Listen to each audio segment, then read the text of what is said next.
할렐루야. 우리 격려하는 마음으로 또 우리가 하나님께 영광 돌리는 마음으로 우리 박수로 하나님께 영광 돌리겠습니다.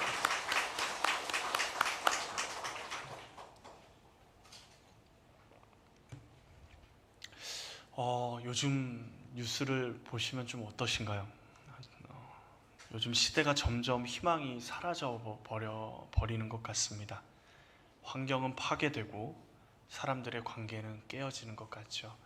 한 20년인가요? 30년인가요? 자녀가 부모를 살해하는 사건이 일어났을 때 온 나라가 들썩인 적이 있습니다. 그런데 요즘에 그런 사건이 너무도 흔하게 일어나 크게 이슈도 되지 못하는 일들을 보게 됩니다.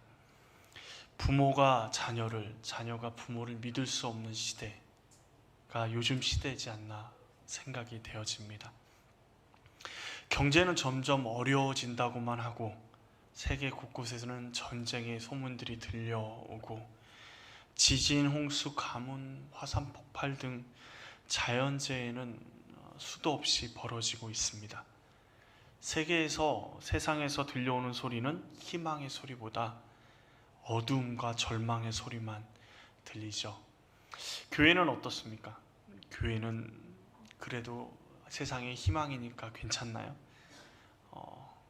목회 세습, 하나님을 경외하기보다 돈과 권력을 추구하는 성도들, 잘못된 신앙의 모습으로 사람들에게 온갖 비난을 받는 사람들이 많아지는 것 같습니다. 그런데 오늘날만 이렇게 어둠이 짙게 깔린 것이 아니라 오늘 본문의 배경이 되는 사사시대의 마지막, 그리고 새로운 왕정시대가 시작되려고 하는 이 시점에 사무엘상의 처음 1장의 배경은 그야말로 어둡고 희망이 없는 시대입니다. 하나님의 백성이라고 하는 이스라엘 백성은 하나님보다 자신의 소견에 오른 대로 우상을 숭배하고 가장 거룩해야 될 제사장들이 하나님을 경홀히 여기고 자신 마음대로 자신의 뜻대로 제사도 드리고 하나님께 바쳐진 제물도 탐하는 것이 이 시대였습니다.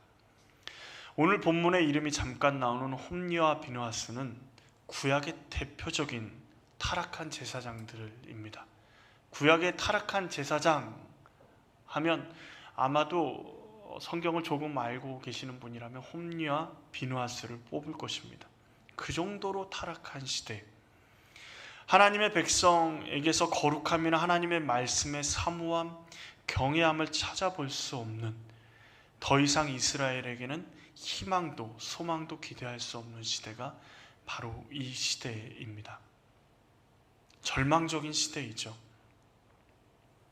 그러나 하나님은 가장 어두운 이 시대 가운데 새로운 시작을 준비하고 계셨습니다. 더 이상 이 시대 가운데 희망이 없는, 더 이상 사사를 보내도 가망성이 없는 이 시대 가운데 하나님은 새로운 준비를 하고 계셨는데, 하나님의 준비는 어디서부터 시작이 되냐면 한나라는 정말 연약한 여인에서부터 시작이 됩니다. 그런데 한나도 불임의 문제를 가지고 있었어요. 그리고 그 문제로 많은 고난과 어려움 가운데 있었죠. 그러니까 하나님의 그 준비하심, 새로운 시대를 열어가기에 적합하지 않은 인물이 한나였습니다. 제 코가 석자인데 무엇을 더 준비할 수 있고 무엇을 더 할 수 있겠습니까? 그런데 한나는요, 문제와 고난을 넘어서 어두운 시대에 하나님과 함께 새로운 시작의 문을 열어 제칩니다. 한나가 누구의 어머니인지는 아시죠? 사무엘의 어머니이시죠. 사무엘은 어떤 사람입니까? 사사시대의 마지막 사사가 사무엘이고 선지자의 첫 선지자가 사무엘입니다. 그러니까 새로운 시대를 열어가는 중요한 인물이 사무엘이라는 인물이죠. 우리도 한나처럼 이 어두운 시대, 그리고 우리의 수많은 문제와 고난 앞에서 어떻게 하나님과 함께 새로운 시대를 열어갈 수 있을 것인가? 어떻게 하나님의 뜻을 이 땅 가운데 펼쳐가고 이 땅에서 우리가 하나님의 손에 붙들려서 이 땅의 새로운 소망을 어떻게 이 문제와 고난을 뛰어넘어 하나님의 뜻대로 열어갈 수 있을 것인가, 함께 이 시간 생각해 보기를 원합니다. 한나는요, 문제와 고난의 원인을 사람에게서 찾지 않았습니다.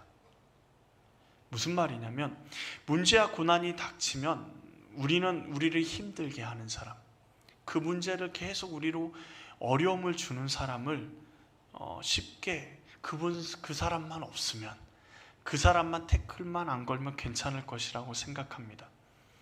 오늘 한나의 상황을 살펴보면 1절에 사무엘의 아버지 엘가나가 나오는데요, 한나의 남편이죠. 그 엘가나의 조상의 목록이 기록이 됩니다. 근데 엘가나가 사는 지역, 지금 한나와 엘가나의 가문이 살고 있는 지역이 에브라임 산지, 그러니까 이것만 보면 에브라임 지파인 것처럼 보이는데, 역대기에 가서 보면 엘가나의 가문은 레위 가문인 것을 알 수가 있습니다. 하나님, 이스라엘 백성이 하나님의 말씀보다 자신의 소경대로 우상을 숭배하고 자신의 뜻대로 살아가는 이 시대 가운데, 그래도 엘가나는요, 경건한 사람으로 매년 하나님의 성막이 있는 실로에 올라가서 하나님께 제사를 드렸습니다. 이 엘가나에게 그런데 아내가 2명이 있어요. 2명이 있는데 우리 2절 말씀을 같이 한번 읽어볼까요? 2절 말씀입니다. 그에게 2 아내가 있었으니 한 사람의 이름은 한나요, 한 사람의 이름은 분인나라. 분인나에게는 자식이 있고 한나에게는 자식이 없었더라. 아멘. 성경에 사람들의 이름이 쭉 나열될 때는, 사람들의 이름이 나올 때는 나오는 순서가 중요합니다. 그러니까 중요한 인물일수록 그 이름이 먼저 나오죠. 뭐 가나다 순으로 이 성경에 이름을 기록한 것이 아니라, 이 사람이 정말 하나님 앞에 쓰임 받거나 정말 중요한 위치에 있는 사람이다, 그럼 그 사람 이름이 먼저 나오고, 조금 덜 중요한 사람들의 이름이 뒤쪽에 나오는 것을 볼 수가 있습니다. 그런데 2절 말씀을 가만히 보면 좀 이상하죠. 처음에 한나와 분인나를 소개할 때는 누구의 이름이 먼저 나오죠? 한나의 이름이 먼저 나옵니다. 그런데 한 절이 지나기도 전에 곧바로 누구 이름이 먼저 나옵니까? 분인나의 이름이 먼저 나오는 것을 볼 수가 있습니다. 여러 가지로 추측해 볼 수 있지만 아마도 엘가나의 첫 번째 부인은 한나였던 것 같습니다. 한나가 아이를 낳지 못하자 가문의 어른들이 그래도 가문의 대를 이어야 되지 않겠느냐 하면서 2번째 부인을 얻을 것을 강요해서인지 아니면 그렇게 하길 원해서인지 분인나를 2번째 부인으로 얻어서 아이를 낳았던 것 같습니다. 그런데 당시에 아이를 낳지 못하면 신의 저주를 받았다라고 손가락질 받고 사람 취급도 당하지 못하는 시대가 이 시대였습니다. 그러니까 여자가 아이를 낳지 못하면요, 저주받은 사람입니다. 하나님 앞에 저주를 받고 죄를 지은 사람인 것이죠. 그렇게 되니까 그런 시대 가운데 살아가는 한나와 분인나가 2번째 부인이지만 아이를 낳은 그가 한나를 무시하는 것은 어쩌면 당연한 일이죠. 내가 한나가 첫 번째 부인이고 내가 2번째지만 내가 아이를 낳았으니까 이제 내가 첫 번째 부인이나 다를 바 없지, 저 사람은 죄인이고 아무것도 아닌 사람이다. 그래서 그 둘의 서열도 자연스럽게 바뀌게 된 것 같습니다. 그런데 엘가나의 사랑은 누구에게 있죠? 한나에게 있습니다. 비록 자식을 낳기 위해 분인나를 둘째 부인으로 들였지만 엘가나는 한나를 더 사랑했습니다. 7절 말씀을 보면 여호와의 집에 올라갈 때마다 한나와 함께 하였고 제사를 드릴 때 한나에게 갑절의 제물을 주었다라고 이야기하죠. 엘가나가 한나를 사랑하는 모습을 볼 때 문제가 생깁니다. 어떤 문제죠? 분인나가 그 모습을 보고 한나를 가만히 뒀을까요? 자기가 아기를 낳는데 자기가 이 가문의 대를 잇게 만들어줬는데 한나를 가만두지 않았을 겁니다. 6절 말씀에 보면 심히 격분하게 하여 괴롭게 하더라. 격분하게 하다, 심히 괴롭히고 고통을 준다. 한나가 마음 아파할 만만 연구해서 한나에게 툭툭 내뱉고, 한나 자기의 자녀들을 데리고 한나의 마음을 너무도 힘들게 만들었을 것이 분명한 사실이죠. 자녀가 없는 한나는 사람들에게 손가락질 당하고 집안 사람들에게 죄인처럼 살아가고 무슨 일을 하더라도 위축이 될 수밖에 없는 이 상황 가운데 자녀를 낳은 분인나가 자신의 마음을 더 괴롭게 한다. 그럴 때 한나의 마음 가운데 어떤 마음이 먼저 들까요? 분인나만 나를 괴롭히지 않으면 평안할 텐데, 분인나만 없으면 평안할 텐데, 그런 생각이 들 수 있지 않았을까요? 이렇게 자꾸 괴롭히고 힘들게 하는데, 그런데 문제는 거기 있지 않습니다. 원수가 우리를 조롱할 때요, 우리의 적이 우리를 조롱하고 힘들게 할 때 그들이 우리의 문제라고 생각하기가 너무 쉽습니다. 그런데 그런 생각들이요, 그들이 우리의 문제다, 저 사람만 사라졌으면 좋겠다, 저 사람만 없으면 내가 평안할 것 같다 라는 생각이 우리에게 진짜 문제가 무엇인지를 볼 수 없게 만들어버린다라는 것입니다. 우리를 힘들게 하는 사람만 없으면 우리의 삶이 평안할 것 같습니까? 원수를 처리하고 그 사람을 우리에게서 떠나가게 되면 한동안은 평안할 것 같이 보이지만 문제는 해결되지 않았습니다. 한나는 그 사실을 알기에 분인나가 자신을 힘들게 하지만 자신의 힘을 사용하지 않습니다. 한나에게 힘이 없었던 게 아니죠. 한나는 첫 번째 부인입니다. 그리고 자기 남편의 가장 사랑을 받는, 자녀들이 있음에도 불구하고 한나를 더 사랑하는 남편이 자기의 편이 되어주고 있습니다. 첫 번째 부인이고 남편이 자기를 사랑하기 때문에 남편을, 엘가나를 바가지를 박박 긁으면 어떻게 될까요? 분인나를 얼마든지 괴롭게 할 수 있고 힘들게 만들 수도 있습니다. 그런데요, 한나는 분인나에게 그 어떤 대꾸도 어떤 반응도 하지 않습니다. 그냥 조롱하면 조롱을 그냥 감수해냅니다. 한나에게 분인나의 조롱과 자신을 격분하게 하는 것은 부수적인 문제이지 문제의 핵심이 아니라는 사실을 한나는 알고 있었습니다. 한나의 문제의 핵심이 뭐죠? 불임입니다.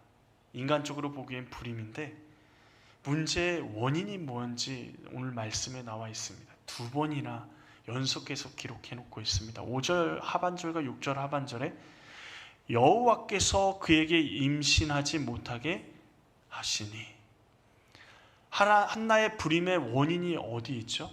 여호와께서 막으셨다라는 것입니다. 분인나를 처리한다고 해서 불임인 한나가 임신할 수도 없습니다. 그런데 이런 건 있잖아요. 죄를 처리하면, 원수를 처리하면 마음은 시원할 것 같은데요, 하나님, 저 사람만 없으면 제 마음이 시원할 것 같은데요, 더 이상 내가 이렇게까지 힘들지 않을 것 같은데 라는 생각이 우리 마음 가운데 있습니다. 그런데 분인나를 처리했다고 하고 힘들게 한다고 하면 가정의 분란은 더 심해질 것입니다. 그리고 더 괴로운 일들은 더 많이 한나에게 생겼을 것입니다. 문제 해결이 아닌 감정의 해소를 위해서 싸우면요, 갈등만 고조될 뿐입니다.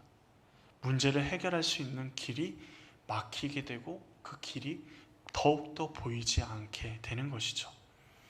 우리의 문제는 우리를 힘들게 하는 사람이나 환경이 아닙니다. 문제와 고난의 원인을 우리를 괴롭히는 사람에게 집중하면서 다른 사람에게서 찾으면 고난은 가중될 뿐만 아니라 해결하는 것이 힘들어지게 되는 것이죠. 그러기에 한나는 사람에게서 문제의 원인을, 고난의 원인을 찾지 않았습니다. 그리고 두 번째로는 한나는 문제와 고난의 해결책을 사람의 위로나 사랑에서 찾지 않았다라는 것입니다. 사람의 위로나 사랑은 한계가 있고 문제의 해결책이 될 수 없다라는 것입니다. 분인나가 막 격분하게 하고 막 힘들게 하니까 한나는 어떻게 하죠? 대적하지 않고 그냥 혼자 울고 먹지 못하고 있었습니다. 그때 누가 한나에게 찾아옵니까? 그의 사랑하는 남편 엘가나가 찾아옵니다. 그리고 불임인 한나에게 엘가나가 하는 말이 뭐라 그러죠? 내가 그대에게 10 아들보다 낫지 아니하냐 라고 위로를 전합니다. 한나도 처음에는 엘가나의 말이 위로가 되었을지 모릅니다. 둘째 부인이 들어와서 아이도 낳고 했지만 그 부인과 그 아이 때문에 자신을 향한 사랑이 멀어지는 것이 아니라 자신을 더 뜨겁게 열정적으로 사랑하는 엘가나의 그 사랑이 힘이 됐을 것입니다. 그런데요, 사람의 위로, 엘가나의 위로와 사랑이 한나의 문제를 해결하지는 못했습니다. 더 놀라운 것은 오늘 말씀을 계속해서 묵상하다 보면, 그리고 이 한나의 상황을 계속해서 생각하고 상상하다 보면 이 엘가나의 사랑이 한나를 더 힘들게 할 수도 있겠다라는 생각이 듭니다. 왜요? 죄송합니다.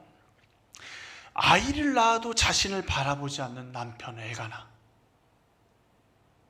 그런데 날마다 한나에게 가서 한나와 함께하고 사랑을 속삭이는 것을 보면 분인나는 어떤 마음이 들까요? 엄청난 분노와 질투심에 사로잡힐 것입니다. 그리고 자신이 아이라는 힘이 있고, 그리고 한나의 마음을 어떻게 하면 더 아프게 할 줄 알기 때문에 그 엘가나를 향한, 그리고 한나를 향한 질투심이 온전히 한나에게 쏟아져 내리는 거죠. 엘가나는 지극히 사랑하고 위로도 하지만 그 사랑과 위로가 때로는 한나를 더 힘든 어려움 가운데 몰아넣고 있단 말입니다. 우리가 어떤 문제를 만날 때 사람에게 위로를 받기를 원해요. 힘들면 누구한테 전화하십니까? 엄마한테 전화하시나요? 어떻게 하시죠? 힘들면 누구한테 전화하십니까? 남편한테 전화하십니까? 아내한테 전화하십니까? 사람에게 위로를 찾으려고 해요. 그리고 아이들이 이야기하는 그 말에 위로를 받죠. 회사에서 힘들고 세상에서 지치고 딱 왔을 때 아이가 아빠 힘내세요, 우리가 있잖아요. 그 말이 우리에게 힘이 되잖아요. 때로는 너희 때문에 더 힘들다 이렇게 생각도 들지만 그 말이 그 아이들이 힘이 되기도 합니다. 그러나 그거에서 우리의 문제의 해결점은 찾을 수는 없습니다.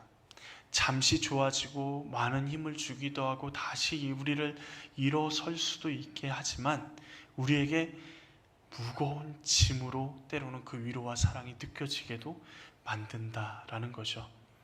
한나의 입장에서 생각하면 엘가나의 말을 들었을 때, 그 말을 들을 때 더 상처가 되지 않았을까? 한번 생각을 해볼까요?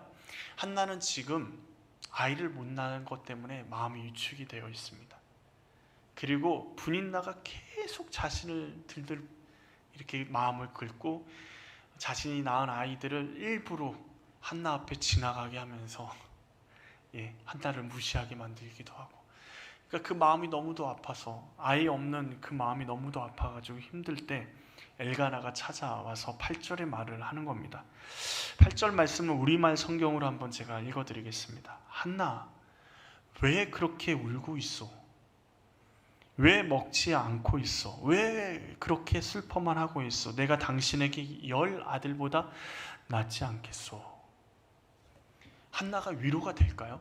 우리가 읽은 개역 개정판에 보면 어찌하여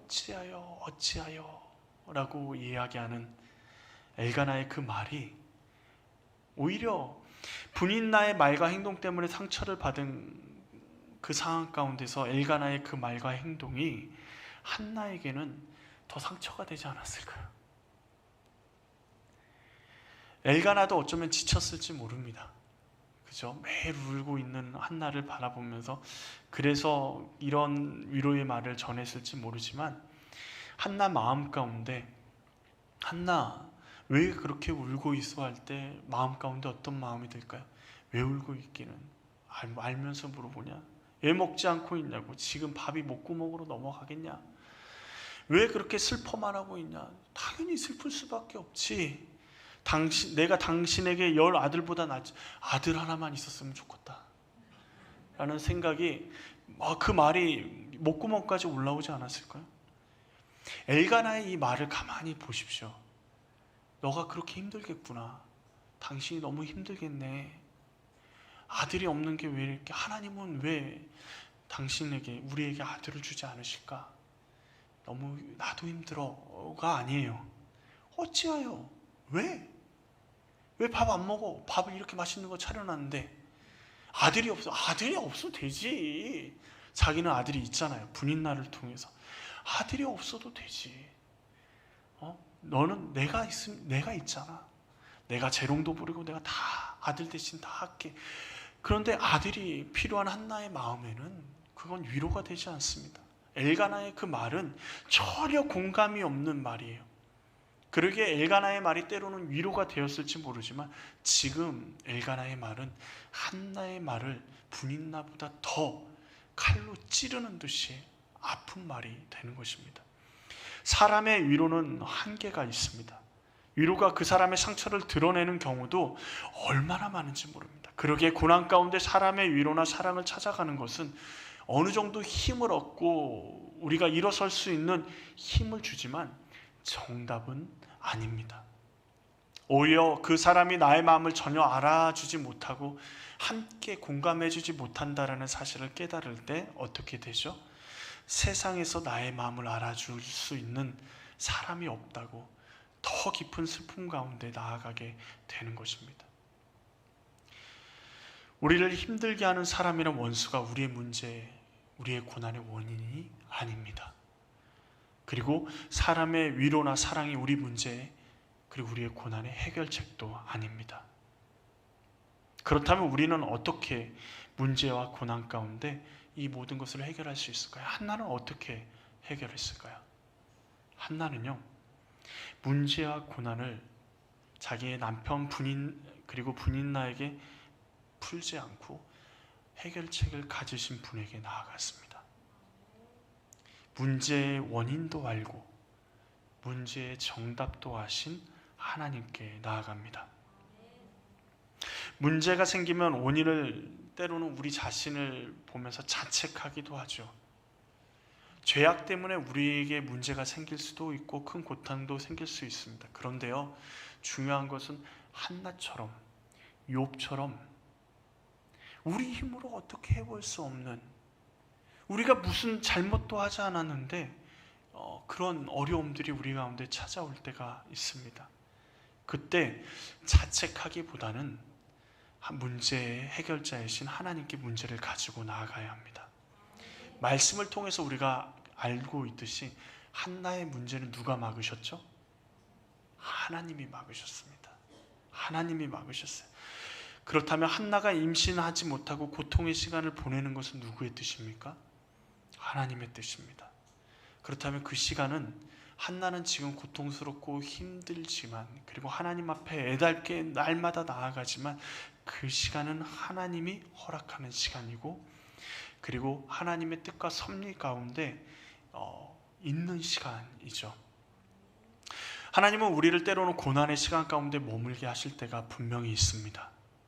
그 고난이 우리를 무너지게 만들기 위해서 우리에게 고난을 주시고 문제를 주시는 것이 아닙니다. 우리로 하나님의 뜻과 계획을 더 깊이 깨달아 알게 하기 위해서 우리에게 문제와 고난을 주시는 거죠. 그리고 우리가 고난을 통과하면 놀랍게도요, 더 성숙하게 되고요, 놀랍게도 하나님이 준비하시는 많은 것들을, 갑절의 축복을 얻는다라고 이야기하죠. 욥이 고난을 통과했습니다. 욥이 정말 고난의 시간들을 통과하고 나서 욥기 1장의 욥과 그 거룩했던 욥과 욥기 마지막 장의 욥은 완전히 다른 사람이 되었습니다. 하나님의 축복을 누리는 것도 완전히 달라졌습니다. 그것처럼 고난 가운데 자책하고 절망하면서 어떻게 이 문제를 해결해야 될까 전전긍긍하는 것이 먼저가 아니라 우리의 문제 해답을 가지고 계시는 하나님 앞에 나아가는 것이 먼저입니다. 하나님 앞에 나아가면 우리의 죄가 문제라 그러면 죄를 하나님 앞에 회개하게 만드실 것이고, 우리가 이 고난을 견뎌내고 이겨내야 된다 그러면 하나님께서는 그 고난 가운데 머물 수 있는 힘을 우리에게 허락하실 것입니다. 하나님께 나아갈 때 우리의 모든 문제와 고난 앞에서 우리는 자유할 수 있습니다. 그런데 문제가 계속되는 가운데 하나님 앞에 나아가는 게 쉬울까요? 결코 쉽지 않습니다. 불임인 여자가 하나님께 버림받았다고 손가락질 받고 저주받았다고 손가락질 받는 그 여인 한나가 하나님 앞에 제사를 드리러 나아갈 때 그 모든 사람들이 어떻게 했을까요? 야, 염치도 없지. 저 죄인이, 애기도 못 낳는 저 죄인이 무슨 죄를 지었는지 모르지만 저 죄인이 지금 하나님 앞에 나가서 예배를 드린다고? 아유, 그러면서 사람들이 수근수근거리지 않았을까요? 분인 나는 계속해서 옆에서 자신의 마음을 긁어놓고요. 그런데 한나는요, 매년 엘가나를 따라서 하나님의 성소로 나아가 제사를 드립니다. 한나는 자신의 문제의 해답이 하나님께만 있음을 알았습니다. 고통스럽지만 어렵지만 자신의 문제의 답은 하나님께 있기에 어렵지만 하나님 앞에 나아갑니다. 고난이나 어려움 가운데 하나님 앞에 구하면 드라마틱하게 짠! 모든 문제가 해결됐어. 이러면 얼마나 좋겠습니까? 가끔씩 그럴 때가 있어요. 정말 힘들 때, 어려울 때 하나님 앞에 기도하고 나니까 모든 문제가 짠! 하고 해결되는 때가 있습니다. 그런데 거의 대부분 하나님이 머물게 하십니다. 그 문제 가운데, 고난 가운데 머물게 하세요. 기도하고 나서 머물 수 있는 힘을 주시고, 또 힘이 떨어지시면 또 하나님 앞에 기도하게 나아가게 해서 또 기도하고 하나님이 또 새 힘을 주시고, 그 가운데 머물 때, 우리가 하나님 앞에 문제를 가지고 나아갈 때 하나님이 어떻게 하실까요? 하나님이 어떻게 하실 것 같습니다. 지금 이 어두운 시대 가운데 하나님은 새로운 문을 한나를 통해서 열어가기 위해 준비하셨습니다. 한나가 사무엘을 바칠 때 그 모습을 보면 한나가 하나님 앞에 놀라운 계획들을, 사무엘을 통한 하나님의 놀라운 계획과 뜻을 보여주셨음을 알 수가 있습니다. 본인이 정확하게 이렇게 알지 못해도 분명히 하나님이 놀라운 계획을 가지고 계시는구나 라는 것을 느꼈을 겁니다. 그런데 그렇게 하나님께 나아갔다면, 하나님께 나아가고 기도했다면 하나님의 뜻과 계획이 우리를 위로하심과 하나님의 사랑하심이 우리를 향해 있음을 우리는 믿어야 합니다. 믿고 기다릴 수 있어야 하죠. 한나도 그 시간을 보냈습니다. 하나님 앞에 기도하고 매년 주님 앞에 나아가서 기도할 때 한 번에 들어주신 것이 아니라 매년 나아갈 때마다 하나님께서는 침묵하시는 것 같고 아무 말씀이 없는 것 같은데 하나님이 그를 향한 계획을 가지고 계심을 믿고 한나는 끊임없이 기다렸습니다. 불임 가운데 고통과 고난의 시간이었지만 가장 절망의 시대 가운데 하나님의 사람 사무엘을 한나를 통해서 하나님이 준비하셨습니다. 우리에게는 그 사랑을 믿을 수 있는 힘이 있어요. 능력이 있습니다. 하나님이 우리를 사랑하시죠. 근데 우주 만물을 만드시는 하나님이 지금 우리가 문제 때문에 괴로워하고 있는, 사랑하는 자녀가 괴로워하고 있는 그 문제를 해결하지 않고 기다리라고 하시는 이유가 뭘까요? 왜 침묵하시고 계실까요? 왜 우리의 기도를 들어주시지 않을까요?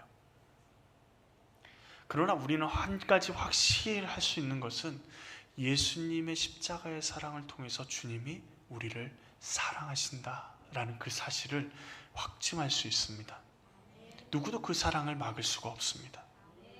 우리를 세상 모든 만물보다 사랑하시는 하나님이 우리의 문제와 고난 가운데 우리를 그냥 두시는 이유는 무엇이겠습니까? 하나님의 뜻과 섭리가 있기 때문입니다. 그런데 우리 머리로 다 이해가 안 돼요. 이런 것입니다. 예전에도 말씀드린 것 같지만 어떤 어린아이가, 유치원생이 다음날 소풍 간다고 하나님 앞에 기도를 합니다. 하나님, 내일 비가 절대 오면 안 됩니다. 하나님, 내일 저 소풍 가야 돼요. 비 오면은 그냥 등원해서 하루 종일 똑같은 생활을 해야 됩니다. 소풍 가서 동물도 보고 놀이기구도 타고 이렇게 했으면 좋겠습니다. 하나님 꼭 들어주세요. 살아계시니까 꼭 들어주실 줄 믿습니다. 예수님의 이름으로 기도합니다. 아멘. 정성껏 기도드리고 잠을 잤습니다. 다음날 아침에 딱 일어나니까 어떻게 됐어요? 억수로 비가 오기 시작합니다. 그러니까 아이가 이렇게 말을 하면서 투덜거리면서 등원을 합니다. 하나님은 내 기도를 안 들어주셔.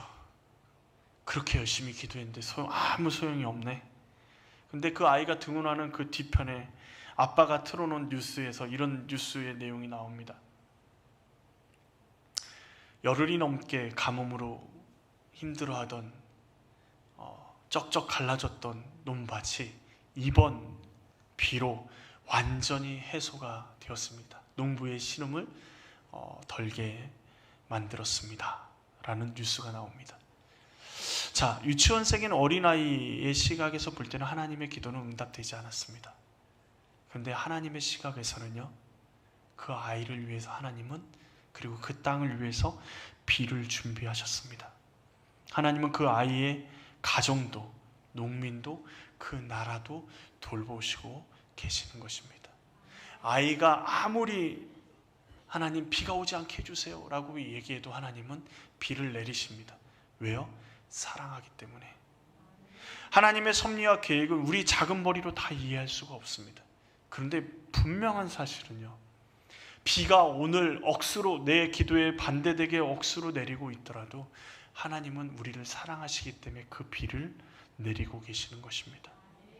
우리가 지금 문제와 고난 앞에서 하나님이 대기해라, 기다려라, 나를 바라봐라, 나에게 기도하라고 말씀하시는 이유가 무엇이겠습니까? 우리를 사랑하시기 때문에 그렇습니다.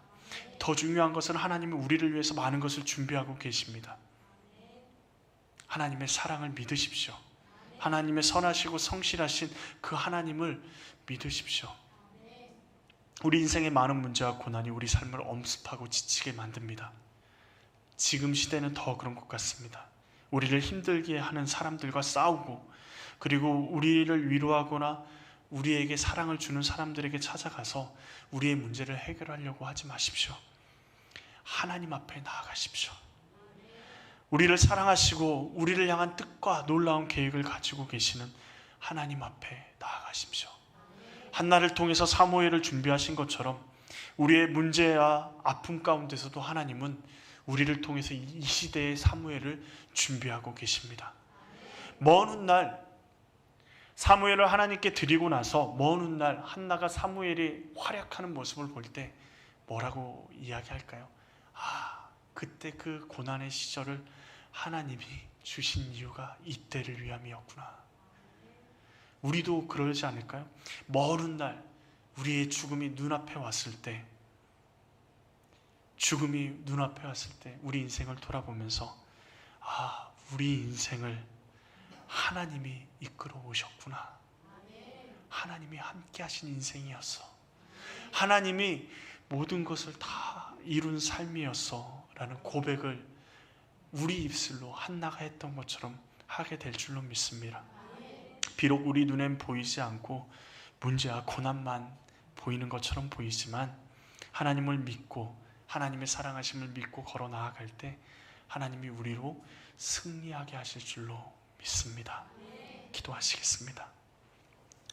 은혜가 풍성하신 하나님 아버지, 사람을 바라볼 때 우리를 힘들게 하는 사람을, 그리고 우리의 원수들이 우리의 문제가 아니고 우리 안에 문제가 무엇인지 올바로 볼 수 있도록 하나님 앞에 나아가게 하여 주시옵소서.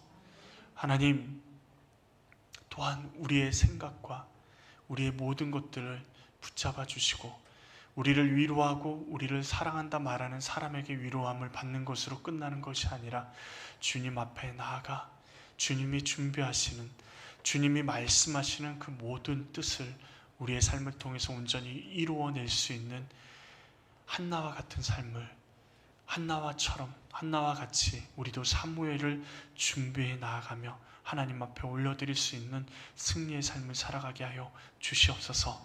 주님은 선하십니다. 주님은 우리를 사랑하시는 줄 믿습니다. 우리를 통해서 하나님의 선하신 뜻을 이루어갈 줄로 믿습니다. 우리의 삶을 온전히 주님 손에 올려드리오며 예수님의 이름으로 기도합니다. 아멘.